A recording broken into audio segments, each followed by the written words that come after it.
All right, what up, folks? Little bit different video for you guys today. Wanted to start maybe shooting some videos in the shop here, kind of showcasing the stuff that we have at FPT. But this video, we're gonna break down kind of my Florida stuff. Every day down there, I'm fishing daylight to dark, so don't really get a lot of time to sit down and kind of break down what I'm using. And it was a lot of similar stuff to what we use it here in Virginia.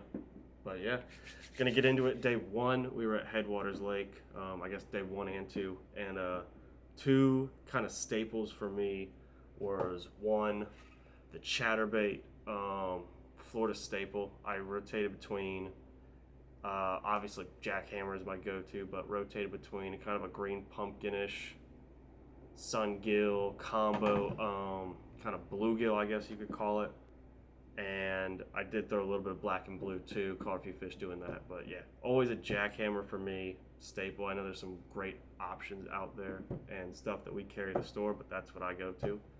That's what I used. Caught a ton of fish doing that. A couple of my better ones, I guess you could say, at Headwaters, but definitely solid bait. Caught a ton of fish first and second day on that.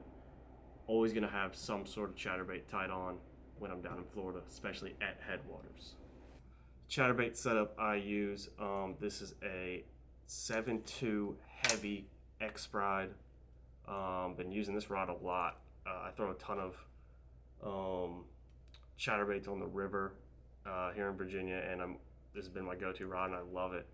Shimano Metanium. This is a 7. This is actually an 8-to-1 gear ratio. Metanium and 15-pound Invisex Seaguar.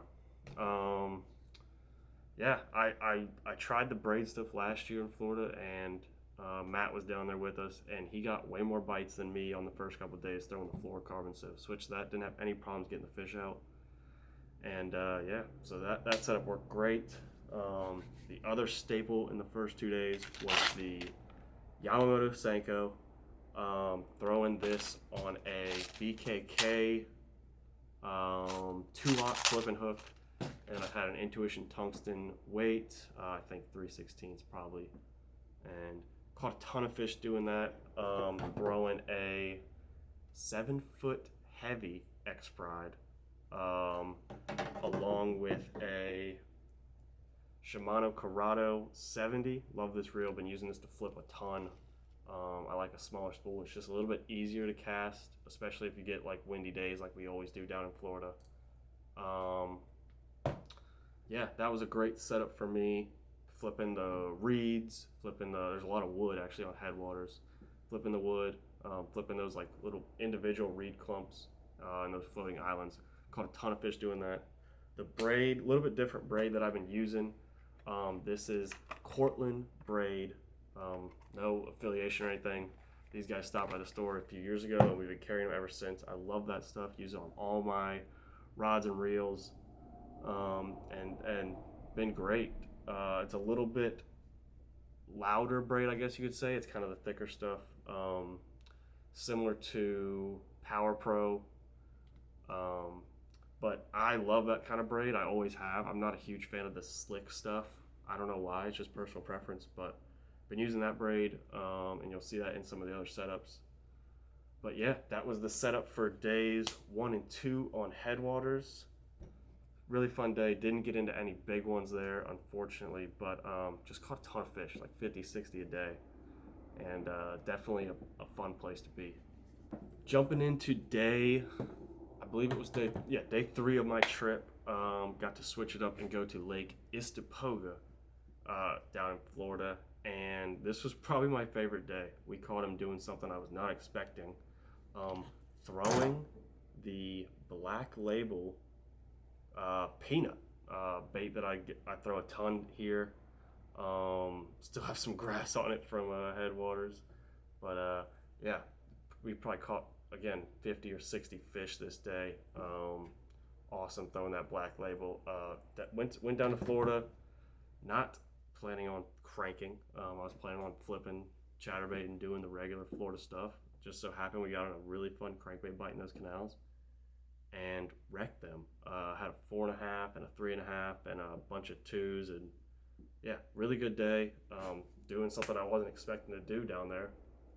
But fishing, you can't ever go with a plan. You always got to be ready to adapt, and that's what we did. And we ended up catching a ton of fish. Um, Black Label crankbait. I don't know what color this is, but it's really good apparently. Throwing this on a Shimano Aldebaran. Great reel for throwing crankbaits, light stuff like that. G Loomis IMX Pro. Super flimsy rod. Handles these treble hooks great. Don't think I lost a single fish on it. Which getting that many bites, not losing a single fish was sweet. I don't even know what the specs are. 841C crankbait rod. It's a 7-foot moderate fast, so super flexible rod. Handles the treble hooks great. Like I said, Aldebaran throwing 12-pound InvizX fluorocarbon. Great setup. Had a ton of fun that day, and Istapoga is definitely a fun place. I cannot wait to go back when the weather is right and I can go do the Florida flip and stuff like that. Final day was the coldest day. I believe the air temp was like 41, 42 when I was driving the ramp. But this was day 4. We were at Headwaters Lake. Ran to that cold front, and I decided to pick up a spinning rod. Again, not something I was planning on using in Florida, but always ready to adapt. Drop shot. Definitely was not planning on throwing a drop shot at all. Just had one rigged up and threw it, and it was like my 3rd or 4th cast. I caught a decent one, like 2.5, and stuck with it. Caught some fish, fishing those reeds, the edges of them, and yeah, we also ended up getting some on that chatterbait and flipping that day. But this was definitely an interesting bite to get on. Throwing 8-pound test, 20-pound Cortland braid. They actually sent me this spool special, and love this line. I really do. I had a pretty long leader, I think 5 foot. Little Zoom finesse worm on a Texas rig hook, and then no clue what weight that is. I assume it's probably an 1/8 ounce or a quarter. That's usually what I throw. But yeah, drop shotting on Headwaters Lake. It was a ton of fun. It's always fun going to Florida. I get to do it every year, which is very awesome, and I'm blessed to be able to do that. And it's always a fun way to start the year. Every time I go, I get hit with a cold front, so I have to adapt, and forces you to kind of think outside the box sometimes and figure out how to get those fish, because you're only there for a few weeks or a few days, and you're definitely not going to sit in the house and think about fishing. So going out no matter what the weather is, and figuring out how to catch those fish. And yeah, fun trip as always. I appreciate you guys watching the videos, and I love the feedback. You guys loving the videos, so that's always fun. And let me know what you think about this style. This is a little bit different, me being in the shop, and if you guys like it, I'll do more. If you don't like it, I won't do more. So let me know in the comments what you guys think, and yeah, that's it for this one. We went through everything we kind of caught fish on, a couple other things here and there, but these were the main players of our Florida trip this year. Let me know what you guys think, and see you in the next one.